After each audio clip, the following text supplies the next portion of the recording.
And we have a lot of the same opinions. I knew that going into this anyway. So we were we were discussing before we went to the break your remote viewers and the work that they're doing and the astounding number of cases that y'all have managed to work through and provide conclusions for. It's overwhelming, Chuck. We try to help. I never in my wildest dreams thought we'd be where we are today. It exploded. It just blows my mind. But one of the goals was, people, you mentioned you're in the paranormal and everybody laughs at you. Yeah, well, we brought home 45 abducted children. What did you do today? There you go. And when the paranormal can give back to the regular community, I think that's a beautiful thing. And that's what we wanted to try to do. And when you bring home a missing child, first it leaves you speechless, and then it turns you into an amazing storyteller.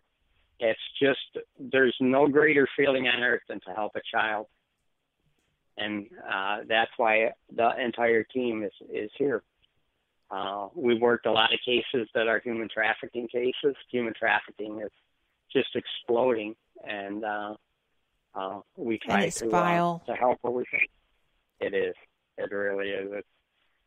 It's if I could get rid of anything on earth, it would be greed, because all of this comes out of greed. Human trafficking is a business. When you can, if you got a drug dealer that buys a kilo of coke, splits it up and sells it on the street, when that coke is gone, he's got nothing. But if you can get a child where you can then pimp them out, that's on average $600,000 a year per child that they're pimping out. And you pimp them out 30 times today. Tomorrow, you got another 30 times you can pimp them out. It's endless. And so many of the criminals are switching from, it's the fastest growing criminal enterprise because it's endless. There's no bottom like there is anything else. When you never run out of selling product, because there's always a child you can grab and sell. And it just is the sickest thing on earth. And women, it's all pure greed. I mean, they don't just go after children, which is, the children are, I think, the most horrid, because it is completely robbing innocence, and you can't get that back. Yeah. That genie doesn't go back in a bottle. No. But with the women, it's just equally astounding, because they are completely, like, even an assertive, almost aggressive person becomes submissive because they think that nobody is ever going to help them. And their family is threatened, so they comply just to protect their family or the people they care about. And it's not just women. There's about 40% of human trafficking is males too. So, and It isn't just the sex trafficking. Most of the times when you see somebody on the side of the road with a sign that says homeless, please help, they collect that money, and that money goes to their pimp then. Even though they aren't sex traffickers, they are victims of human trafficking, because they're out there basically pimping themselves on a street corner on an expressway ramp to collect the money that they don't even get. They have to give up to their pimp. And even if you offer to help, Chuck, they won't accept it, because I stopped. There was a woman who had obviously not been out that long yet. Mm-hmm. And I stopped and I said, "Why are you here? Do you want help?" And she said, "Well, our house burned down." She had this whole story. And, the house burned down. They were having to live in a hotel. That's why they needed the money, blah, blah, blah, blah, blah. And I said, "What's your last name?" And she gave me a made-up last name. And I called the school and I said, "Do you have a family that you're aware of being in this situation? I'm not going to ask for a name, but are you familiar with someone?" I came across someone that said this was going on. And they said, we don't have anybody in that situation.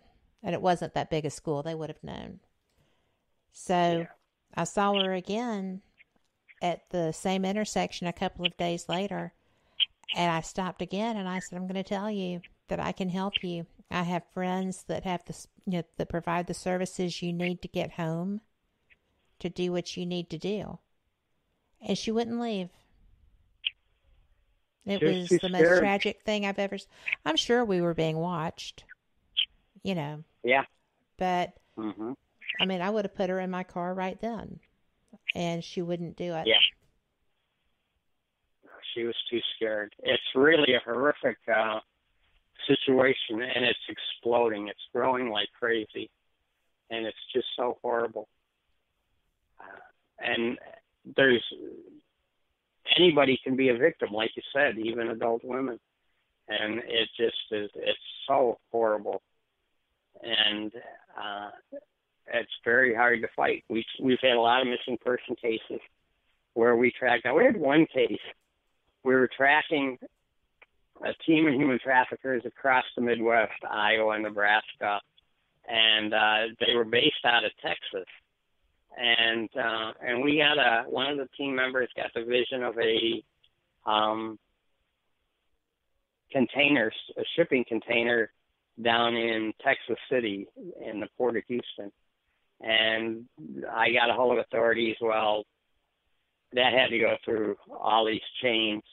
But anyway, the ship took off with the container, and they had to get a special warrant from the State Department and Department of Justice, and by then the ship was gone. But they met the ship down as it was going through the Panama Canal, where it was headed out into the Pacific to go to Malaysia. And the FBI was at the Panama Canal, and they stopped the ship and searched the container because we had numbers for the container. And the girl we were looking for wasn't on the container, but they found 13 others. So they just throw them in a shipping container and send them halfway around the world. It's just horrific. Well, it's hard to even imagine. We have a question for you in chat. Do you mind? Perfect. I love questions. I have answers. Let's see if they match. I know you do. This is from Charlie. And Charlie says, Chuck has a book on exorcisms. What does the title mean? The only easy day was yesterday? Yes. It's how to fight demons without losing your soul. And the reality is, when you're dealing in demons, the devil doesn't come at you with horns and a pitchfork. The devil comes at you with everything you've ever wanted. And then once you get it, you pay the price. So I have so many people say, oh, I want to be a demonologist. Mm-hmm. You have no idea what you're getting into. No. It's no piece of cake. And but the only easy day was yesterday. You made it through yesterday. You survived. That was the easy day. Who knows what you're going to run into today? And that's what the only easy day was yesterday is a motto for the Navy SEALs. So that's why I picked that, because I've done exorcisms that were not pretty. Actually, I did an exorcism about 2 months ago, and I had been sick, and so I wasn't at 100%. This was a 10-hour exorcism. By the time I was done, the demon slammed me against the door jamb. I split my forehead open, ended up with a black eye, and cracked one of my front teeth in half. And now I look like I grew up in the Appalachian or something. But they can get very intense. They can. And for the people that wanted, this always drives me crazy. I'll have people, I want to be a demonologist. I want to do exorcisms.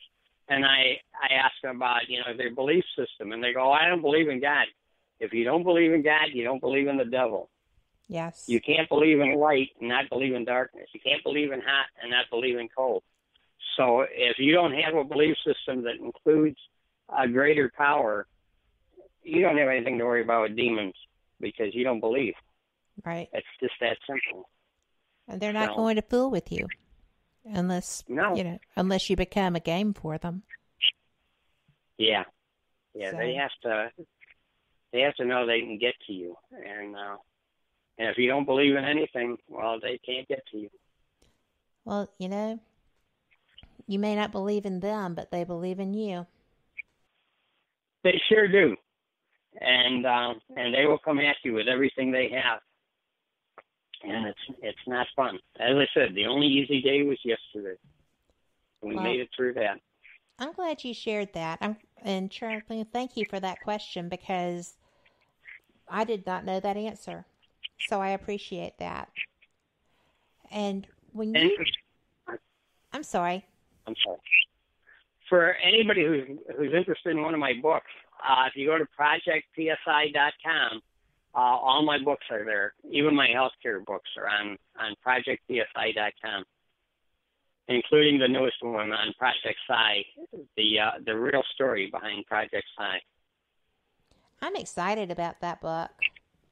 There's so many people that have questions about Project Psi, and there you are, just presenting all the information they could ever possibly want to know, including why it developed.